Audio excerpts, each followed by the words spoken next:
some bubbles for you on.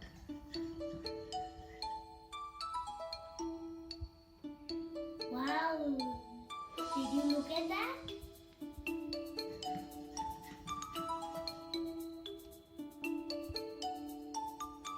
This was a big one. We'll make lots of tiny bubbles for you. Wait a minute. See?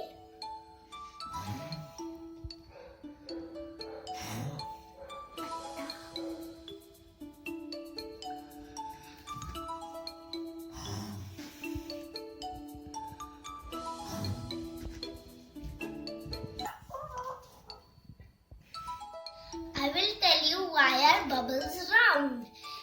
Because soap and water are mixtures. So when we blow them, they take a round shape. Look, so many tiny bubbles.